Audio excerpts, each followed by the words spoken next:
ঢাকাটা আমি ইলেকশন করেছিলাম, সেখানে মির্জা আব্বাস সাহেব উনি অসুস্থ আছেন, আল্লাহ ওনাকে সুস্থ করে দিক, আমরা সেই প্রার্থনা করি।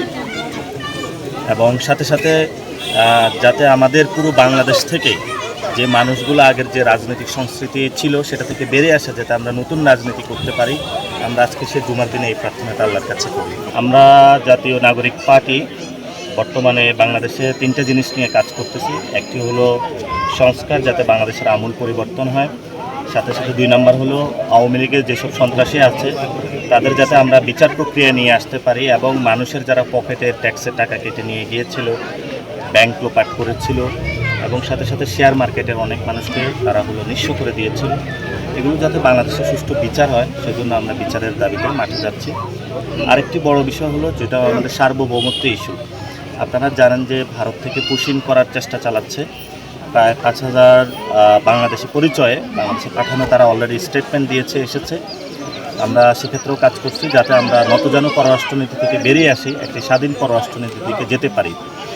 আর আমরা বিভিন্ন জায়গায় জেলা সফরগুলোতে যাচ্ছি, মানুষের সাথে কথা বলতেছি।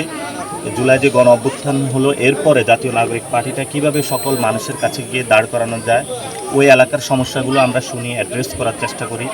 যেমন বাগেরহাটে এসেছি আজকে, বাগেরহাটটা অনেক সুন্দর এলাকা। RICL TMX, যুগের পর যুগ স্থাপনা থাকে মজবুত।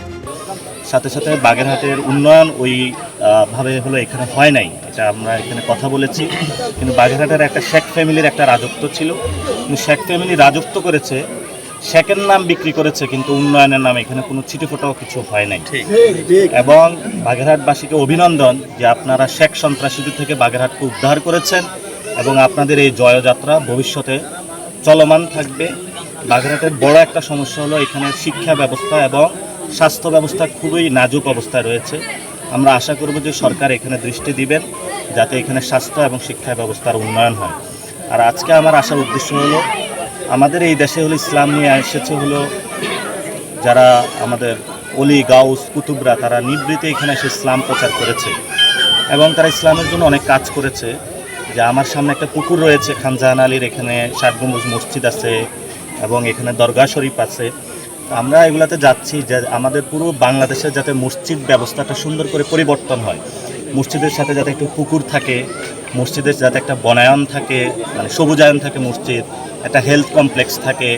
যারা বিদেশে যায় তারা যাতে মসজিদে এসে ইমামের কাছ থেকে অ্যারাবিক লেসনগুলো নিতে পারে। আমাদের বড় একটা সেক্টর কওমি মাদ্রাসা যারা পড়াশোনা করে তারা যদি মসজিদে এসে আরবি শিখায়, তাহলে আমাদের পুরো মিডল ইস্টে কিন্তু বাংলাদেশিরা গিয়ে কাজ করতে পারে। আমরা এই জায়গাগুলো বলছি মানুষের সাথে কথা বলার সময়। এবং সাথে সাথে এই যে অনেক এখানে দেখলাম যারা আমাদের সিনিয়র সিটিজেন, মুরব্বী, বাচ্চারা পুকুরে গোসল করতেছে, এই যে একটা বাংলাদেশের সৌন্দর্য, এটা যাতে প্রত্যেক মসজিদের সাথে চলে আসে, আমরা এগুলো মানুষের কাছে আহ্বান করতেছি এই জায়গাগুলো বাস্তবায়ন করার জন্য। আর ভাই একটা প্রশ্ন করেছেন যে আমাদের ঢাকাটা আমি ইলেকশন করেছিলাম, সেখানে মির্জা আব্বাস সাহেব উনি অসুস্থ আছেন, আল্লাহ ওনাকে সুস্থ করে দিক, আমরা সেই প্রার্থনা করি। এবং সাথে সাথে যাতে আমাদের পুরো বাংলাদেশ থেকে যে মানুষগুলো আগের যে রাজনৈতিক সংস্কৃতি ছিল সেটা থেকে বেরিয়ে আসে, যাতে আমরা নতুন রাজনীতি করতে পারি, আমরা আজকে সে জুমার দিনে এই প্রার্থনাটা আল্লাহর কাছে করি।